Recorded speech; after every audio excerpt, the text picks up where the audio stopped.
Друзья, привет, новый выпуск на канале. И сегодня у меня в гостях Павел Дуглас, специалист по автоматизации всего и вся в интернете с помощью ботов. В онлайн-бизнесе очень важно автоматизировать рутинную работу, будь то SEO, крипта, либо поиск клиентов для вашего отдела продаж. Тот, кто первый автоматизирует всю рутину, всегда побеждает. Автоматизировать у меня получается, но вот автоматизировать быстро не всегда. Поэтому сегодня с вами будем разбираться, как автоматизировать что угодно в считанные дни или даже часы. Павел написал множество ботов, которые могут регистрировать аккаунты, ставить лайки, смотреть видео, да и вообще делать все, что вы только можете себе представить.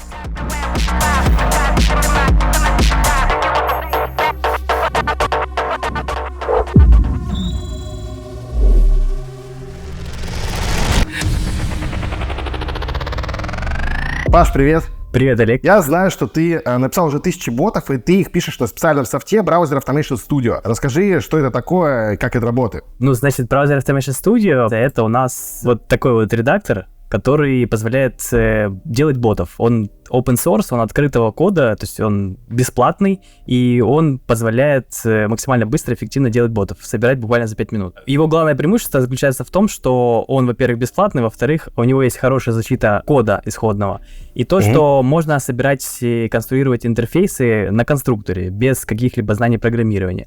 Вот, это отличает от всех остальных. И на нем можно собирать абсолютно вообще любых ботов, каких хочешь, начиная от торговых, заканчивая маркетплейсами, там, реггерами аккаунтов Facebook и так далее.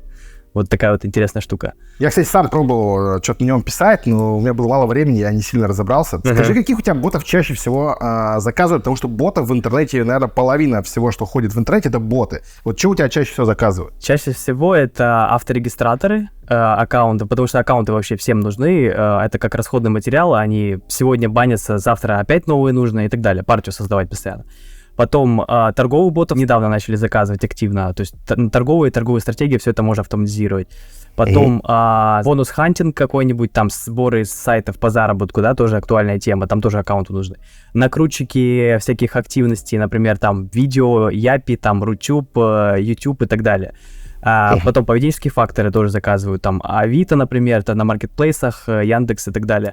Потом какие-нибудь комбайны, например, там, скажем, Telegram-комбайн какой-нибудь, который регистрирует, делает инвайты, просматривает посты, пишет комментарии и так далее. Потом чат-ботов еще, Telegram-чат-ботов заказывали, по типу сейл-бота, возможно, знаешь, да, вот эту платформу? Да, конструктор такой. Для продажи, там, для воронок продаж и так далее, тоже вот такие темы можно делать, в принципе, на базе. Потом какие-нибудь рассылщики обязательно, какие-нибудь там email-рассылки, да, то есть, которые, хоть тема не умерла еще, но, тем не менее, ей активно пользуются. Рассылки в мессенджеры и так далее, вот такие вот интересные. Ну, потом еще автопостинг еще делают, заказывают. Автопостинг — это что? Автопостинг — это, получается, когда генерится какой-то контент, и он постит какой-нибудь, уникальный контент и тем самым продвигает бизнес. Вот, это в соцсетях. Я понял. То есть они генерят с помощью GPT-чата контент, и, условно, на WordPress сайт твой робот сразу это выкладывает. Да, на WordPress, либо даже без всяких нативных интеграций, там, например, на тот же Zen можно, например, через Telegram-канал, то есть на Telegram-канал идет постинг, а с Telegram-канала идет кросс-постинг на Zen. Тоже такая связка. Прикольная штука, кстати, да, интересно, что можно ботами управлять через Telegram, потому что многие люди не хотят сложных интерфейсов. Ты пишешь, например, в телегу какой-нибудь пост, либо какую-то команду, и у тебя где-нибудь там на Авито что-нибудь происходит. Такое тоже возможно, да? Да, можно, конечно. На базе есть специальный модуль, сейчас я примерно покажу, как он выглядит. Нужны лиды для твоего бизнеса? Твой сайт не в топе Яндекса и Гугла? Ты по адресу. Команда Rush Agency обеспечит поток лидов из поиска в любой нише. Мы вывели в топ уже более 500 проектов в самых разных тематиках. Работаем с интернет-магазинами, сайтами услуг, с порталами-агрегаторами. Хватит терпеть косоруких фрилансеров, которые постоянно болеют и пропадают. Конвейерные агентства, которые обещают золотые горы и присылают тебе только отчеты на 500 страниц. И всяких других SEO-проходимцев, которые обещают золотые горы. В Rush Agency работает более 160 профессионалов со всего мира. У нас строжайший контроль качества на каждом проекте. И 96% успешных проектов из 100. У нас полностью прозрачный договор без скрытых платежей и внезапных доплат. Мы возьмем на себя все задачи по продвижению твоего сайта. Выведем сайт в топ. Обеспечим техническую поддержку и внедрение всех рекомендаций. А также улучшим конверсию текущего и нового трафика. Никто на рынке не предлагает увеличение конверсии, в отличие от нас. Мы возьмем на себя все задачи по продвижению твоего сайта. Выведем сайт в топ. Обеспечим техническую поддержку и внедрение всех рекомендаций. Увеличим конверсию текущего и нового трафика. Мы работаем с ведущими российскими и международными компаниями. Доверься профессионалам с 10-летним опытом, а не проходимцам и инфо-цыганам из Инстаграма. Переходи по ссылке в описании описании и получи бесплатный прогноз роста трафика и разбор точек роста твоего бизнеса. А Rush Agency все это реализует. Сомневаешься? Ребята из моей команды предоставят тебе десятки историй успеха наших клиентов, бизнес которых мы вывели на новый уровень. Переходи, оставляй заявку, а мы продолжаем. То есть вот есть Telegram Advanced, и вот можно, получается, с помощью вот этого кубика, например, токен, да, Last Message, отслеживать сообщения от Telegram-бота, и какие команды, например, ты ему задаешь, он будет их, значит, интегрировать внутри этого сценария и делать то, что ты ему скажешь. Например, если скажешь ему старт, он начнет там регистрировать аккаунт, если стоп, закончит. Либо, например, можешь сказать, зарегистрируй мне 10 аккаунтов Фейсбука, да, и ну, он сделает. И получается, пришлет тебе результат в Telegram-бота. Вот так это работает. Прикольная штука. То есть готовый модуль, который по работе с Телеграмом, и ты можешь просто в него дописывать свои штуки, доделывать как бы, да? Угу. Короче, все вот эти боты, которые спамят мне в личку, походу, это ты пишешь, которые меня в комментах GPT-чатом. Но некоторые, да. Понятно. Короче, вы знаете, кто производитель этих ботов, которые в ваших каналах спамят. Давай перейдем к такой теме, какой софт можно писать на баз, чтобы зарабатывать. То есть это не когда мы пишем софт для какого-то своего бизнеса, а софт ради заработка. Например, регистраторы аккаунтов, там в крипте что-то автоматизируют, я слышал. Что самое популярное и что рабочее сейчас? Так, ну вот регистрация аккаунтов, реально, тут можно зарабатывать несколькими путями. Вот, например, первое, это вот перепродажа аккаунтов, да, самое банальное. Популярные сети, их очень сложно регистрировать, мало кто делает этих ботов, умеет, да, и если ты умеешь их делать, ты являешься поставщиком и продаешь эти аккаунты. Вот, это на этом можно зарабатывать. Второе, это на сайтах социальной активности, обмена социальной активностью. Там, например, большое количество аккаунтов можно подсоединять, подписываться на чужие какие-то аккаунты, и тебе капают поинты. Потом эти поинты можно продавать. Например, на сайте AdMeFast. Да, вот есть такой сайт AdMeFast. Прикольно, вот, на нем можно фармить эти поинты, а потом продавать за токены. У них есть свой токен на CoinMarketCap, и вот за эти токены он имеет ценность. Вот, и за него продаешь. Потом можно аккаунты еще использовать для слива рекламы, да, например, там прогреваешь аккаунт, и тебе повышается траст со стороны Google и Facebook, и ты как бы, ну, сливаешь рекламу более эффективно. Ну, получаешь больше этот кредит на слив. Да, получается, спэм больше, можно больше рекламы отличить, арбитражники берут обычно. Да-да-да, это вот касаемо регистрации аккаунтов. А второе, это вот по криптовалюте, да, по криптовалюте здесь много различных вариантов, как можно зарабатывать. Можно зарабатывать на своем токене, проскачивая его ликвидность, то есть маркетмейкинг делать можно бота, который, ну, вот сделаешь токен, выпускаешь, потом для привлечения инвесторов можно делать специальный график, например, с помощью маркетмейкинга, специальных алгоритмов, да, это привлекает инвесторов. Потом можно с криптоактивности делать, там, ретро-дропы, дропы всякие, да, ну, слышал. Да, конечно, да. Это у всех на слуху. Вот, там продажи NFT, потом мониторишь NFT какую-то, покупаешь быстрее остальных, потом ее перепродаешь, тоже такой вариант. Потом можно автоматизировать смарт-контракты. Например, появился какой-то смарт-контракт с большим повышенным процентом, там, скажем, 90%, но там, например, нужно, скажем, из одного пула перекладывать в другой. Это все можно перезакладывать с помощью смарт-контрактов, и это все можно автоматизировать. Тоже вот такие вот варианты есть. Прикольно. Я хотел когда-то в крипте это делать, но меня так это просто вздрючивало руками это делать, что я забил. Я не знал, кто может написать бота, оказывается, на басе это можно сделать. Поэтому, ребята, если вы работаете в крипте, и вам нужно автоматизировать какие-то ретро-дропы, какие-то реферальные ссылки, какие-то дефи-истории, вот, обращайтесь к Паше, он вам запилит, будете криптомиллионерами. Вот, будете ездить на Феррари, яхтах кататься, как бы все по классике. Да, и, кстати, можно это автоматизировать еще MetaMask и расширения любые так-то. Тоже. Любые кошельки можно регать и ими управлять, менеджерить, да? Да, вот в отличие от Python, Selenium, там это сложно делается, а вот в Bash это проще. Потому что Bash симулирует браузер, насколько я знаю, Chrome движок. Да, и у него там все это под это заточено, в принципе. Зарабатывать можно продажи аккаунтов, можно в крипте автоматизировать какие-то активности в DeFi, в децентрализованных финансах. Что можно еще торговых ботов делать. Это что, расскажи? Торговые боты, это получается, входишь в сделку там по определенной цене, выходишь по другой. То есть есть определенная стратегия, там индикаторы, RSI, MACD, вот эти все в трейдинге, да. И вот это помощь трейдеру или инвестору. Получается, можно написать алгоритм специально прямо в басе, и он будет заходить в сделку именно по этому индикатору. Например, там супертренд говорит сейчас лонговая позиция. Он заходит в лонг, либо в шорт, и точно так же. Это все можно в басе сделать. То есть не нужно специализированное ПО, дорогое трейдерское, да? То есть такой же скоростью можно под себя писать. Да, все верно. Прикольная штука. Вот ты сказал еще про аккаунты Фейсбука и Гугла. Мы все понимаем, что арбитражники там какой-нибудь туда, условно, гэмблинг какой-нибудь заливают.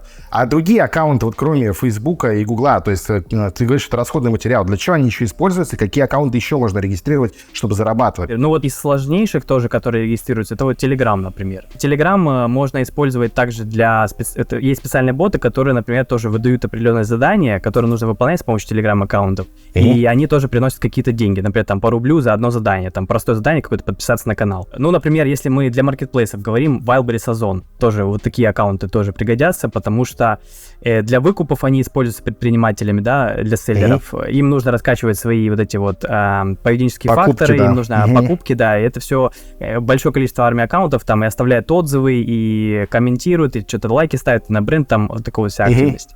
То есть Озон, Wildberries, классика, да, вот это вся. Да, Сбермегамаркет, которая... Яндекс, там вот эти Алиэкспресс можно, Амазон, если мы говорим о зарубежных маркетплейсах, вот. Гам3 еще такой есть, тоже интересный маркетплейс. То есть есть прям люди, которые готовы их покупать, да? То есть можешь свой магазин сделать, если ты их регистрируешь, можешь делать свой магазин, ботами создавать их, заполнять как-то по алгоритму кому-то и продавать логин, пароль, куки. Да, все верно. На это всегда есть спрос и всегда будет, потому что, ну, аккаунт — это золотая жила. Это можно рассматривать как ценную бумагу, акцию, да? То есть купил аккаунт, например, в Facebook, если ты бы регистрировал аккаунты 2018 года, ну, в 2018 году, они там раньше стоили по 5 рублей, по 10, то сейчас они там по 200, по 300 рублей стоят, да? То есть инвестиция. Знакомо, да. Знакомая штука, нагуленные аккаунты, да, стоят дорого. Понял, то есть про заработок мы разобрали, что можно делать аккаунты, можно автоматизировать что-то в крипте, в трейдинге, может даже на фонде. Давай перейдем к такой штуке, как боты в социальных сетях, это Instagram, TikTok, YouTube. Что это за боты, что чаще всего они делают, которых писал ты, которых у тебя заказывают, и для чего они это делают? Например, блогеры заказывали вариант, им нужно было, ну, они, получается, получили контракт и делают какой-то контент, например, на Рутюбе том же, да, YouTube, да. Ну, YouTube порезали монетизацию для русских блогеров, а вот все перешли на Рутюб. Вот, и получается, им нужно было вот это вот раскачивать свой YouTube, потому что им маленькая посещаемость на YouTube, им нужно было как-то накручивать свои показатели, как-то зарабатывать. И они когда выкручивались благодаря тому, что заказывали боты для Рутюба, условно, накручивали свои видосы. Это, конечно же, не совсем правильно, там, нарушает правила. Нечестно, может быть, да. Да, нечестно, но, тем не менее, это помогало им как бы обходить вот эти все метрики, которые им там надо, да, и зарабатывать солидные деньги. То есть, примерно, средний блогер зарабатывает с помощью таких ботов, например, там, около 200 тысяч рублей в месяц, если не ошибаюсь. Раньше было больше, но сейчас начали резать, там, усекать вот эти все бот-трафик и так далее. Ну, с помощью Яндекс.Метрики и так далее. И много каких блогеров, многие накручивали, которые перешли на площадку, по твоему опыту? Где-то примерно десяток или даже под 50 блогеров обращались, и они сначала Рутюб, а потом перешли на Япи. Это аналог ТикТока. Вот, они тоже в Япе там сейчас развиваются и так далее. Ну, то же самое, алгоритм я написал и для Япи мы писали бота, да, и для Рутюба. Еще вариант с Инстаграмом, да. Получается, ну вот, и пример есть для Телеграма тоже, для Инстаграма такой же комбайн, в принципе. Получается, вот такие боты тоже пользуются популярностью. По сути, вот, если мы говорим по накрутке, да, есть некоторые боты требуются, а есть еще также под, скажем так, под рассылки. Арбитражникам нужно рассылать в личные сообщения прямо какое-то рекламное сообщение, там, либо сливать трафик на партнерку какую-то. Либо прогревать аккаунты. Тоже для этих целей пишутся такие специальные комбайны. Плюс очень сложно делать сейчас регистрацию, например, тех же самых Инстаграма, ТикТок еще более-менее, но Инстаграм, например, и Фейсбук, и Телеграм очень сложно регается, и здесь не обойтись без эмулятора андроида. Вот, мы также вот это все на этом специализируемся, поэтому... То есть прямо в этом софте он поднимает виртуальный телефон, считай, на андроиде, да, и через него работает? Да, Memo. Да, вот через специальный эмулятор Memo он регистрирует, либо Nox, может, любой. Ну, Memo просто более оптимизированный, скажем так, и он жрет меньше ресурсов, поэтому выбран Memo. И все, и дальше открывает этот Memo, загружает туда приложение, подставляет прокси и уже регистрирует полноценный аккаунт, потому что только через этот метод получаются эффективные антибан аккаунты. Вот. Таким вот образом. Прикольно. Вот, ребята, даже такие сложные штуки можно написать на базе. Понятно. В общем, блогеры крутят свои социалочки, да. А, кстати, обращались какие-то известные блогеры к тебе? Мы не будем называть имена, но прям известные миллионники, кто крутит. Ну, Карина Кросс нет, а это там было. Так, ну там какие-то обращались, я уже не помню точно, но там был Королев, есть такой тоже какой-то блогер. Ну, может быть, не особый прям миллионник, но там 100 тысяч, 300 вроде у него было. Короче, крутят они все. Баблинские зарабатывают на накрученных видосах, а какая-нибудь Макароны Макфа у них покупают интеграцию на Рутубе. Понятно. Поэтому, ребята, у нас YouTube не накручен, у нас честное интервью, и потрудитесь поражать лайки, чтобы мы не запускали ботов, чтобы эти лайки получить. И, подписаться не забудьте, а то будут подписываться боты. Окей, погнали дальше. У нас еще много интересных тем. Боты в телеге. Каких чаще всего заказывают? Ты говорил, несколько есть типов. Это, рассылка, назовем ее так, спам по телеге, назовем ее впрямую, да? Вот. Что еще интересного в телеге заказывают? Получается, автокомментирование, вот недавно заказывали автокомментирование с помощью ChatGPT. То есть, получается... Ненавижу этих ублюдков, которые ко мне выходит приходят в канал. какой-то новый пост у конкурента, да, и нужно обязательно прокомментировать, какую-то ссылочку там, пересыл оставить и так далее. Вот это тоже интересная штука. Потом еще подписываются на чат какие-то новые люди, они там что-то пишут, и им сразу же высылается в личку какое-то сообщение рекламное. Тоже эффективная штука, сразу прямо попадает в целевую аудиторию.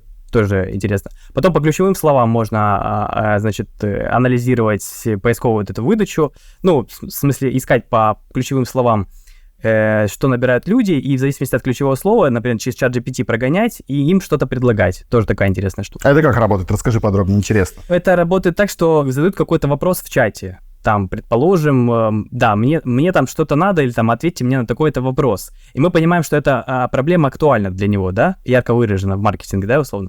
И получается, дальше мы прогоняем, значит, этот вопрос через ChatGPT специальный промпт и генерируем ему специальный, значит, оффер какой-то рекламный. И потом подставляем в этот оффер, если он соответствует нашим уже там заготовкам каким-то, подставляем туда еще какую-то ссылку, которую будем ему предлагать. Ну, с каким-то оффером. Например, там партнерская ссылка. То есть мы можем, допустим, есть на какой-нибудь в Таиланде чатик, наши на Пхукете. И чувак пишет, мне надо поменять крипту. Кто меняет крипту, например, на доллары, да? Мы это сканируем, мы этот чатик читаем роботом и пишем ему в личку. Чувак, только сегодня там под 3% привезем тебе на такой-то пляж. Красавчик. Так это работает, да? Да, именно так. А такого бота можно купить у тебя готового? Продаешь? Готово. Ну, он там еще тестируется, правда. Еще так в разработке, но в целом можно... Ну, короче, можно купить. Ну, короче, можно заказать. Заказать можно, да. Поэтому, ребята, умные методы маркетинга в телеге, пожалуйста, к Павлу обращаемся, заказываем ботов. Но не спамим в мой канал своим GPT-мусором этим, то я всех перебанил. Каких ботов заказывают SEOшники? Ну, я знаю, что самый крутой сейчас софт на рынке, который есть для накрутки поведенческих, написан на басе. Я его тестил, он работает отлично, да, но мы в рамках агентства нашего не крутим, но по приколу я тестировал в какой-то аффилиат нише. Кроме поведенческих, что SEOшники интересного заказывают? Там один из предпринимателей знакомых, получается, он был на одном из форумов, вот, и там выяснилось по исследованию, что люди сначала, получается, тебе, ну, по новой парадигме, они сначала заходят на маркетплейсы, например, Wildberries, Озон, да, в СНГ, например, или там на Amazon, за рубежом. Сначала ищут информацию о товаре там, а потом уже идут в поисковик и изучают информацию там. То есть это меняет сейчас парадигму, что раньше, получается, SEOшникам надо было накручивать поведенческие факторы с сайта сначала, да, а потом уже всего остального. А то сейчас, получается, все перебирается внутрь маркетплейсов. И, соответственно, сейчас SEOшникам нужно, жизненно необходимо перебраться и накручивать поведенческие факторы на маркетплейсах. Вот они, собственно, что и заказывают. То есть им нужно карточку товара продвигать, и тем самым, то есть люди набирают сначала, да, попадают сразу карточка товара на первом месте. Вот, и они ее сразу тыкают, интересуются и так далее. Вот на маркетплейсы они, получается, заточены.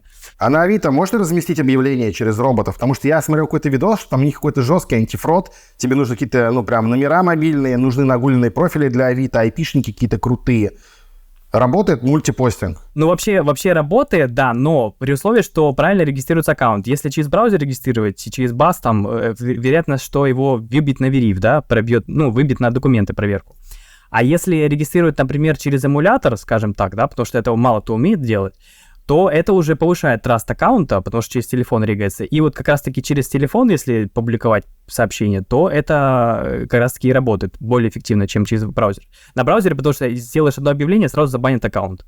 А, например, через Android сразу же все окей с этим в этом плане. Прикольно. Ну, такую штуку ты писал, да? То есть для Авито работает эта штука на басе? В основном, да, на Android мы делали, но не постинг объявлений, мы делали риггер. Риггер, да. Риггер, ага. Ну, постинг то же самое, в принципе, сделать можно. А SEOшники заказывали у тебя комбайн по генерации контента, когда они дают какие-то ключи, идешь по API в GPT-чат, и он потом на сайт это заливает, верстает такую штуку? Такое не заказывали, но заказывали там девушки определенные, им нужно было сделать телеграм-бота, условно, который бы через ChatGPT генерил контент, заливал картинку и вел какой-то телеграм-канал. А потом с телеграм-канала там уже идет перелинковка на основной сайт. Вот такое заказывали, интересное. А что за ниша была, если не секрет? Эзотерика? Нет, маркетплейсы. Маркетплейсы, понятно. Менеджеры маркетплейсов, да. В основном понятно. Окей. Ну, короче, SEOшники по классике. Поспамить, накрутить поведенчески и вывести что-то в топ, да? Да, по классике. Ну, ничего такого особого, да. Парсеры, может, какие-то заказывали, парсинг сайтов какой-то? Да, парсеры, это в основном веб-мастера, скажем, заказывают, или владельцы интернет-магазинов, им нужно там, скажем, спарсить цену у конкурентов, да, перенести себе в список товаров. Делали для бизнеса, например, человек хотел перепродавать статистику по объявлениям Авито, ему нужен был Telegram-бот, в котором бы он продавал эту статистику за какую-то цену определенную. И получается, бот, что он собирал информацию с Авито, и, получается, дальше выдавал эту информацию человеку, он оплачивал ее и получал всю статистику по объявлениям, которые его интересуют. То есть на басе можно целый, считаю, облачный сервис создать, который продает... Да. Потому что на басе можно также развернуть свой веб-сервер, то есть он как бы заточен изначально так, что он отправляет запросы, вот сейчас я покажу примерно, он отправляет запросы через модуль HTTP клиент, но принимать на себя запросы не умеет. Но благодаря модулю, например, встроенные языки Node.js, из него можно сделать полноценный веб-сервер, который будет принимать запросы и делать, что ему скажешь. Окей, мы это еще обсудим по архитектуре приложений чуть дальше. Смотри, а что заказывают бизнесмены, предприниматели, например? Про цены, по мониторинг цен мы уже поговорили, да? Может быть, что-то для отделов продаж, сбор каких-то баз. Как баз браузер Automation Studio может помочь бизнесу? Да, я сейчас покажу. Есть определенный кейс интересный, связанный с iHair Почта Global. Получается, команда предпринимателей, его команда, значит, заказывали связку зарубежного маркетплейса, который продает товары для красоты и здоровья, БАДы всякие, с iHerb. И им нужно было перепродавать на российском рынке, но для этих целей им нужно было постоянно заполнять, получается, товары на системе доставки Почта Global. Это занимало очень большое количество времени, и на это нанимался отдельный сотрудник, которому платилось 50 тысяч рублей зарплата. И благодаря этому роботу, получается, этого сотрудника условно выгнали, заменили полностью роботом, в бизнес-процессе, и он полноценно работает сейчас, мониторит все заказы, трекинг номера получает, и по итогу все автоматизировано полностью, без участия человека. То есть в бизнесе можно практически там любые задачи, связанные с сайтами, вебом, телегой, автоматизировать, да? Перекидывать из одной системы, там, CRM-ки в Telegram, назад, такие задачи, как я понимаю, делать. Да, благодаря тому, что получается, можно связывать несколько сервисов. На скриншоте я показал в общей схеме, то есть, получается, можно брать несколько сервисов, объединять их в одно целое и формировать из этого уникальный какой-то сервис. Например, есть пример, что собираешь контактные номера, там, Drom.ru, тоже для бизнеса, да, потом соединяешь это все с сервисом автодозвонов, например, да, там, с телефонами, и делаешь еще третью связку с ChatGPT, он формирует какой-то рекламный месседж этим людям, да, клиентам. И получается, дальше это все объединяется в один уникальный бот-сервис, который собирает автоматически информацию, делает автодозвоны и генерирует какое-то рекламное сообщение, и автоматически все это делает за человека. Слушай, прикольные штуки. Выглядит это просто, но я когда пробовал сам ковырять, я просто, честно сказать, косорукий в программировании. Я могу придумать крутую логику для софта, но, например, писать, если там какой-то запятой не хватает в коде, у меня просто сгорает задница, и я жутко бомбит от этого. Когда лучше отдать бота на аутсорс, заказать у кого-то, а когда лучше писать самому, разбираться? Если, например, брать какой-то популярный сайт, и у него есть какая-то сложная защита, там какие-то капчи, еще какие-то сетевые фильтры, то, безусловно, надо заказывать у команды специалистов, которые в этом варятся давно и многолетний опыт, да, имеют. А если мы имеем дело с чем-то более простым, там, скажем, не популярный сайт Instagram, Facebook, а что-то простое, например, там сайт, который без какой-либо защиты, там, например, Drom.ru, да, может, в принципе, любой сделать, потому что там никакой защиты нету, все номера как на ладони все есть, да, и все это можно автоматизировать. То есть, получается, любая задача, которая делается в браузере легко, да, и просто, без каких-либо костылей, это можно сделать самостоятельно. Даже человек с маленьким опытом с этим справится, да, какое-то время потратит, но справится. А если мы говорим о регистрации реальных сложных сервисов, как Instagram, Telegram, то там лучше, конечно же, там использовать Android надо, связку Anti-Detect браузера, кстати, с басом тоже надо использовать. И, конечно, здесь нужно иметь знания. Плюс ко всему, у бизнесов, как правило, нет времени на разбирательство этих всех, им проще заплатить деньги, конечно же, 100%. И автоматизировать эти все бизнес-процессы. Понял. То есть, если что-то сложное ломаем, лучше к бас-разработчикам обратиться. Если сайт Сергея Ивановича, которого надо спарсить цены на батарейки, то нажимаем модуль, и он тебе в Telegram присылает. Окей. Хорошо, если заказывать софт на басе, например, какой-то, а сколько может стоить софт? Сколько обойдется разработка такого софта? Примеры какие приведи. Понятно, это очень широкая, может быть, диапазон. Для маркетплейсов бот, предположим, вот этот бот, который делает выкупы там на Google, да, самый такой большой, который разрабатывался там примерно 1-2 месяца, вот такой бот примерно обошелся около 3 или 4 тысяч долларов. Вот такой бот, если весь комбайн делать. Примерно ценники на такие сложные продукты, хотя Firebase и Озон не такие сложные, прям, если это комбайн, варьируются от 2000 долларов. Если говорить о каких-то простых вещах, накрутчики видео там, ну это не простые вещи, но тем не менее более средней сложности, то там примерно ценник $500-800. Если говорить о простых скриптах, например, Drom.ru, да, собирать какие-нибудь контактные данные, парсить что-нибудь, то там ценники от $100 до 200. Вот примерно такая расценка сейчас на рынке. Слушай, ну адекватно вообще. Мы дальше поговорим про архитектуру приложения еще немножко. Я просто один раз пробовал заказать на Python бот, на Python для тех, кто следит за произношением вашего любимого языка программирования. Но это было, я скажу, полный дрочь. Потом его запускать я просто немножко в DevOps чуть-чуть понимаю. Я знаю, как поднять там докер, контейнеры виртуальные какие-то. Но обычный бы человек, даже вот который с опытом в IT, он бы просто не разобрался с этим. Про это сейчас дальше поговорим. Но ценник адекватный. То есть, получается, если у тебя бизнес на маркетплейсах, ты можешь там за $4000, ну, плюс какие-нибудь расходники там на аккаунты $100-200 в месяц, держать свои товары в топе маркетплейсов. Ну, я считаю, что за 3-4 дня, если у тебя нормальный товар и нормальный объем спроса, то вообще это можно отбить. Поэтому боты на бас стоят недорого. Поверьте, ваше время стоит намного дороже. Кстати, отличие от Python от бас в том, что вот на Python там множество ошибок может возникать. Это отвлекает от рабочего процесса, от творческого процесса, условно, когда делаешь. А на басе, когда собираешь это все, ты не отвлекаешься на какие-то ошибки, потому что здесь уже все, в принципе, предусмотрено. Ты просто конструируешь лоу-код, да, кубиками, условно. Там тоже какие-то есть определенные сложности, но, тем не менее, их меньше, чем в Python. То есть намного все проще собирается и быстрее. Если сравнить тот же самый Marketplace собирать на Python, обошлось бы там, ну, месяца 3 как минимум, да, если там все это делается, и Озон, и Availability. А на басе буквально 1,5 месяца, ну, месяц с набитой рукой. И причем это один человек делал. Ну, как раз вы плавно перешли, собственно, к тому, чем отличается софт, ну, боты какие-то, да, на басе от ботов, написанных на нативных языках программирования, так их назовем уж, PHP, либо Python, да. Я, кстати, проходил курсы по Python, я даже получалось что-то писать, обращение к каким-то REST-API, но у меня не просто отвлекает от творчества, у меня сгорает жопа, когда какой-то кавычки нету, либо скобка не закрыта при парсинге двумерного массива. У меня прям дикий рейдж возникает. Я как-то раньше воспринимал бас, это как Zenapposter есть конкурент баса, да? Как это такая программа для винды, которую ты там бас.exe запускаешь, и она как-то работает на твоем компе, что-то куда-то парсит. Ну, обычно у нас винда может крашнуться, просто зависнуть, выкинуть синий экран. То есть, насколько стабильны приложения на басе, когда они работают под нагрузкой, сколько они могут работать без остановки. Можно ли сделать ядро своего сервиса на басе какого-то важного? В принципе, можно сделать. Единственное, что вот максимальная работоспособность, отказоустойчивость была в районе примерно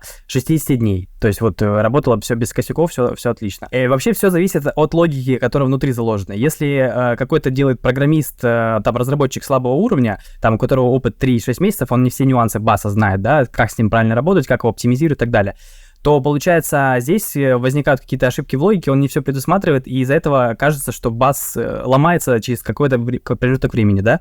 Но если я буду программировать, так точно случится. Если я буду программировать, парни, так точно случится, у вас будут синие экраны, не покупайте софт, который я пишу, покупайте софт, который пишет Паша. Да, а если делает команда профессионалов, специалистов, да, которые уже многолетний опыт, там, 4 года с басом или 5 даже, вот, а мы уже там все предусматриваем, все нюансы, и, конечно же, бас уже не вылетает. Мы знаем, что если, допустим, там обернуть правильно функцию, правильно в ignore ошибок, то ничего не будет вылетать. А если кто не знает, там, как с асинхронными функциями работать и так далее, из-за этого бас берет и крашится. То есть вот такие вот нюансы. Сжирает всю оперативку на сервере, например, забивает ее, да? Вообще вот сейчас ядро, ну, если говорить о ядре, да, для сервиса, то бас сейчас постоянно модернизируется, и вот когда он достигнет какого-то своего там пикового значения, то тогда можно будет уже рассматривать это как ядро. А пока что полноценное прям ядро, ну, не получится, потому что бас как минимум не работает на Linux, не портирован на Linux, на Mac. Это ограничивает его, он только на Windows работает. А это, конечно же, на аренде сервера сказываться будет, так или иначе. Да, ну, либо есть варианты в Windows серверах арендовать дешево, скажем так. Все мы про них знаем, но говорить на YouTube мы это не будем.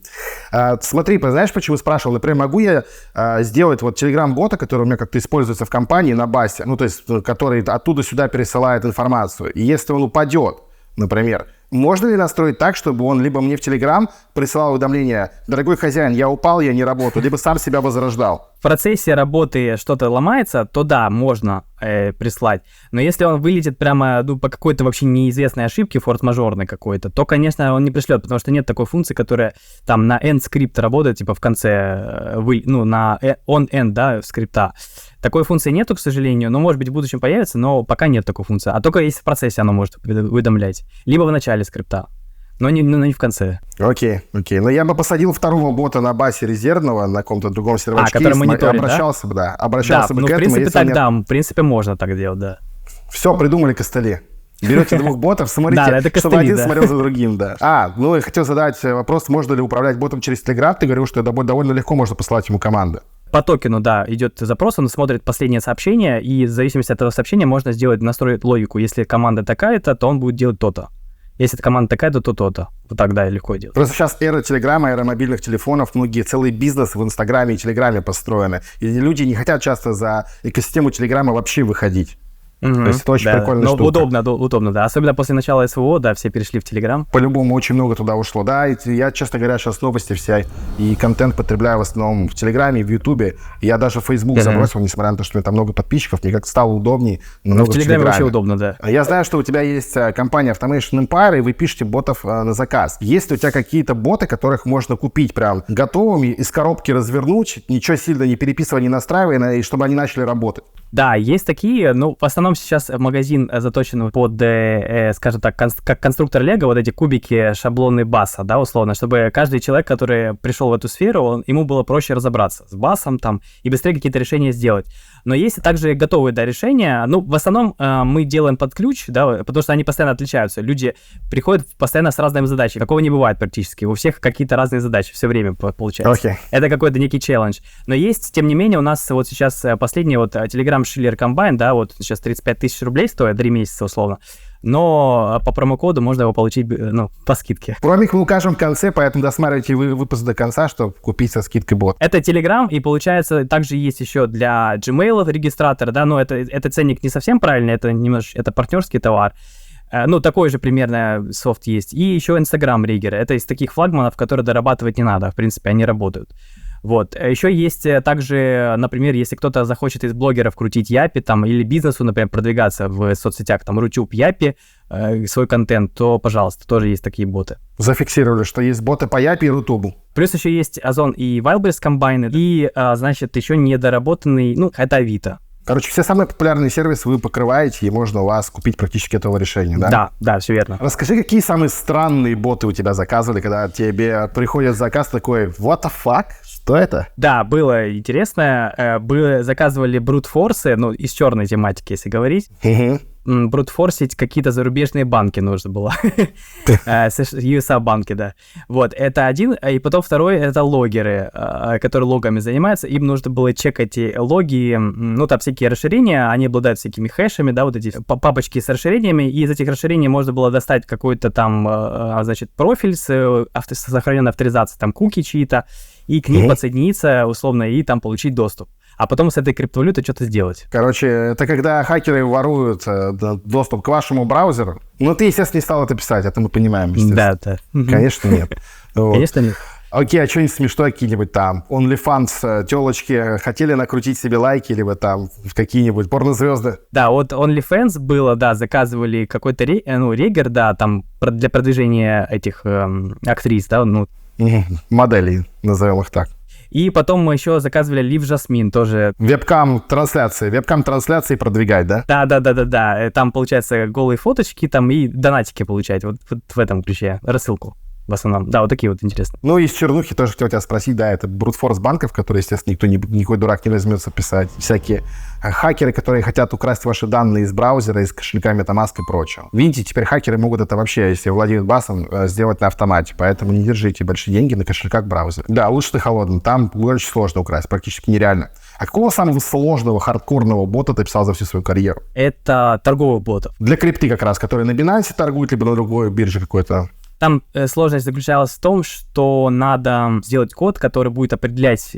Там же у нас как, значит... Мы видим визуальный график, условно, да, но боту мы не можем дать понять, чтобы он парсил эти значения от графика. Там нужно все делать на циферках. То есть любой этот график — это совокупность формул, да. X, Y идет у тебя, да. Да, и все это нужно, конечно же, скомбинировать правильно, вот это все JavaScript там написать. Естественно, с помощью ChatGPT он очень сильно, кстати, помогает в этом вопросе, писать какой-то код, особенно для трейдинга. Вот, ChatGPT можно юзать для этих задач. И получается, это все объединяешь, потом делаешь связку с API-интеграцией биржи, а там есть свои сложности в плане, что у них есть защита, там нужно HMAC, вот эти все шифрования делать и так далее. И вот это как раз-таки один из самых сложных ботов. Они тоже достаточно часто заказываются, но сложно делаются. Вот. Еще из сложных получается Telegram Rigger, потому что там действительно сложная работа идет, потому что нужно, вот, например, с эмулятором взаимодействия, да, потом подменять всякие версии пакета, SDK, AppHash и вот эти все технические детали. Серьезная работа. Ну, вы, наверное, самая крупная команда по басу в русскоязычном сообществе, да? Самая видная, которая благодаря мне там хотя бы публично показывает лица. Прикольно, потому что я на твой канал наткнулся. Никто про бас по-нормальному не рассказывает, когда я хотел научиться. Кстати, у Паши есть свой YouTube-канал. Мы оставим на него ссылку в описании, как и на контакты Паши, чтобы вы могли заказать себе бота, либо просто пообщаться про бас. Кстати, у меня правило на канале, если мы рекламим твой продукт, но ты мне ничего не платишь, а ты мне ничего не платишь. Поэтому давай плюшки нашим подписчикам, какой-нибудь промик. Промик Шестаков Ботс дает 30% скидку на покупку любых ботов, которые связаны с комбайнами, риггерами, телеграммом и так далее. На готовое решение. Да, готовое решение, все верно. Поэтому промик мы сейчас выведем здесь. Оставлю тогда твою телегу, твой канал в телеге, ютубчик, чтобы ребята могли прикоснуться к автоматизации всего, чего только угодно. Слушай, ну круто пообщались про ботов. Теперь я понимаю, как пишутся реггеры телеграмма, которые когда-то я хотел сделать, у меня не получалось, как нагуливаются разные куки, и кто все-таки спамит мне GPT комментариями в моем телеграм-канале. Спасибо тебе большое за время. Надеюсь, мы с тобой сможем поработать когда-нибудь по автоматизации. И надеюсь, что нашим подписчикам стало понятнее, как пишутся боты под все самые популярные платформы. Поэтому пока и до новых встреч.